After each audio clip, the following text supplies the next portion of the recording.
this down. It's lovely to see you again. Oh yes, hello and welcome to Sarah's Storytime. I'm getting things in the wrong order today, it's fine. Today's story, as I have repeatedly told you for about 3 times, is going to be Rapunzel. Now, sit back, grab a piece of cake and a cup of tea, because we all need pieces of cake and cups of tea, definitely, and relax while I tell you the story of Rapunzel. Now, Rapunzel was born to 2 young lovers, a man and a woman, rather obviously, and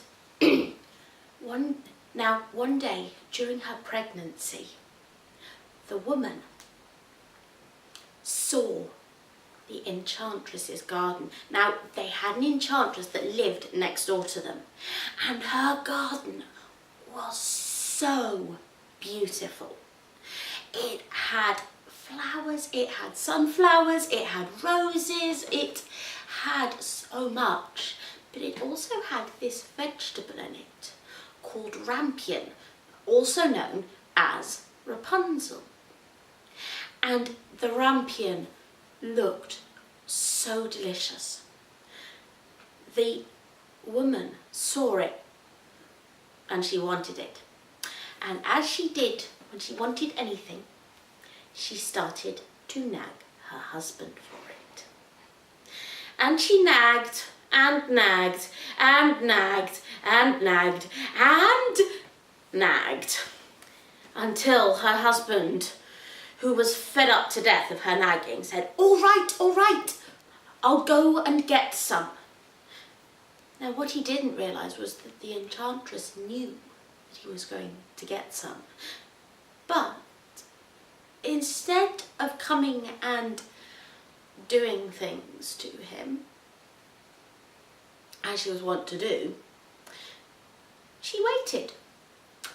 And he stole into the garden at dead of night and picked some of the rampion and put it into a salad for his wife.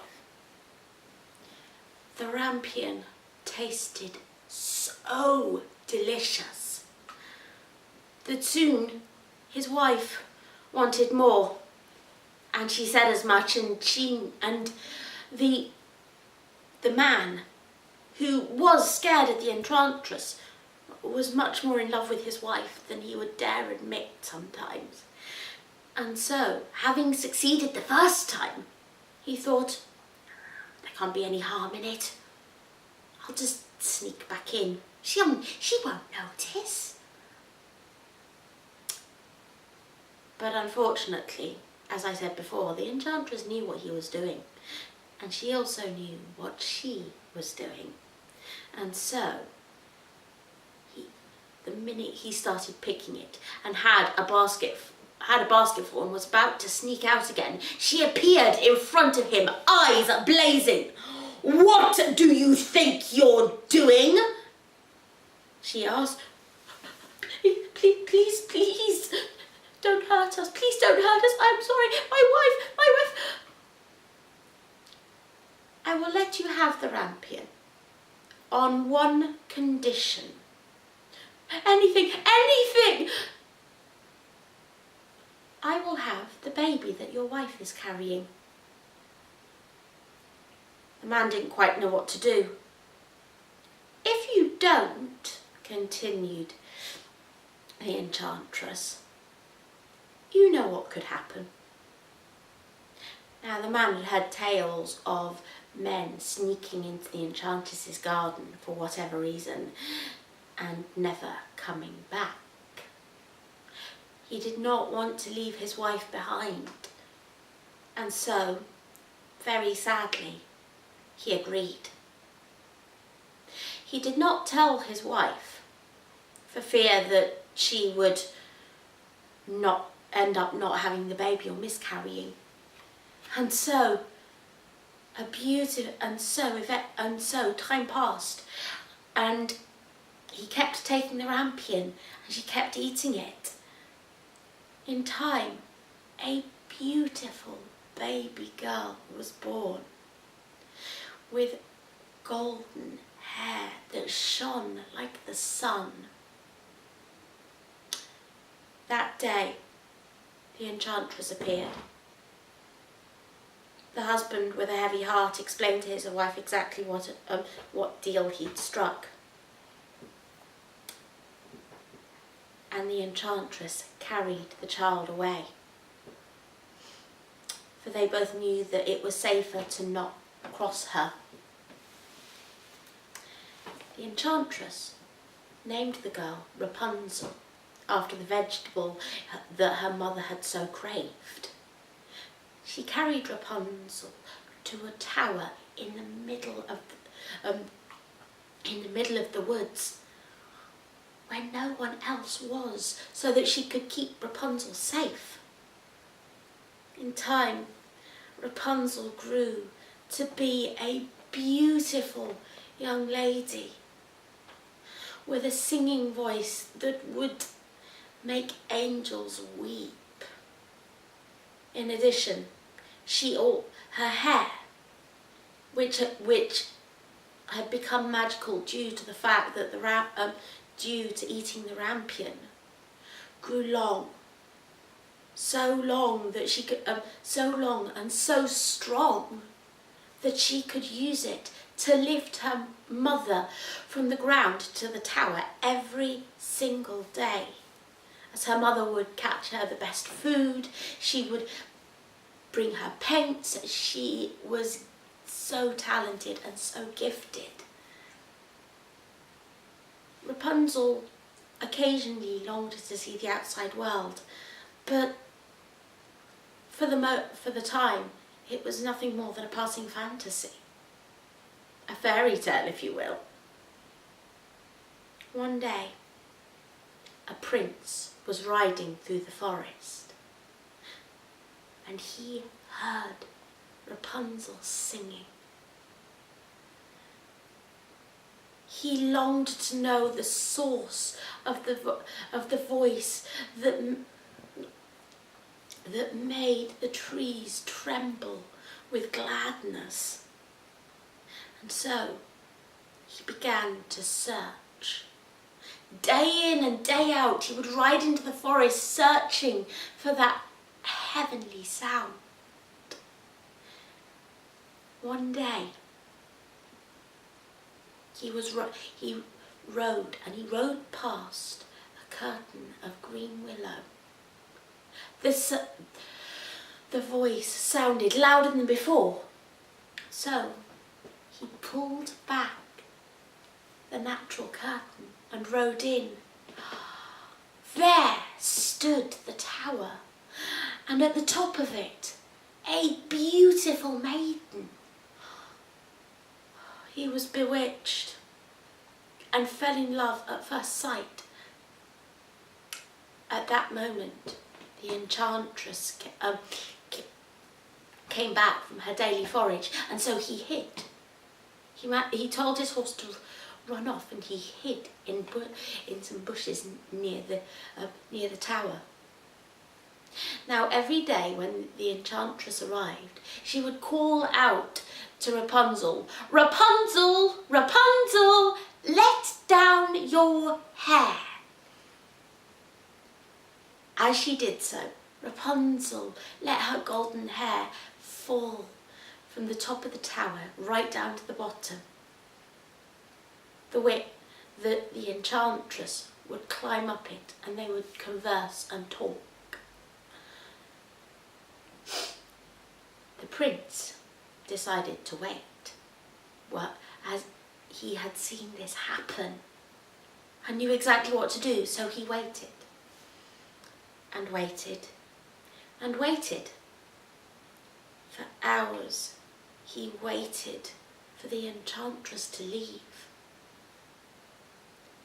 Eventually, the enchantress let herself back down and hurried off again.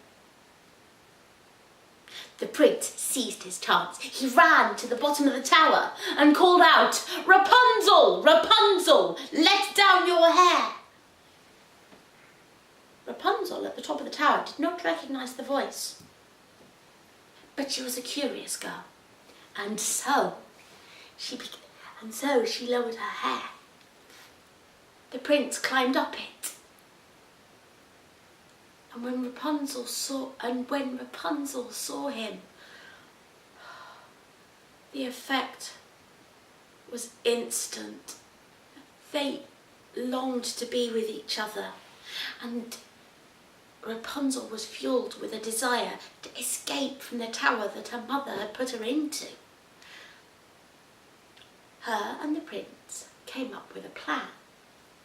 He would bring her every single day, or at least once a week, he would bring her some silk, and she would weave it and hide it in safe places. The plan was set in motion. The next day, once the enchantress had left, he climbed back up. They would talk for hours and loved each other with a love so deep that nothing could destroy it. One day, however, when the rope was almost complete, Rapunzel let slip that the enchantress was heavier than the prince. Enraged, the enchantress banished her from the tower and sent her out to the middle of the desert, where nothing but thorns and sand grew. Rapunzel was left all alone. The prince, however, did not know this and went back to the tower. He called, "Rapunzel, Rapunzel, let down your hair." And her hair fell, for the enchantress had cut it off, all of it. And so he climbed, not knowing that the enchantress was at the top. The moment the enchantress saw him, she attacked. He caught at her and threw her from the tower, thus ending her. But he fell. The enchantress, just before she fell, had managed to conjure thorns and thistles, and he fell into these. And he was blinded as a result of the enchantress's magic.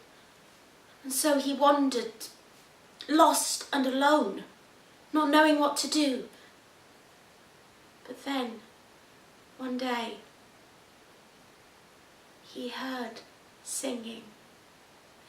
Beautiful, angelic singing, and recognised it as Rapunzel's. He headed towards the noise, the sound, and as he appeared, Rapunzel looked up and saw him. She ran towards him and saw that he was blind. She wept, and as the tears fell onto his eyes, he found that he could see again. And he could see his beautiful Rapunzel and their 2 children. They managed to find a church, and they married, and he took them back to his kingdom, where they lived happily ever after. The end. I hope you enjoyed that story. I really like that story. It's always been one of my favourites. Don't forget to comment, rate and subscribe. Next week is going to be a story about a young girl. It's another princess story about a young girl who had 2 rather nasty sisters.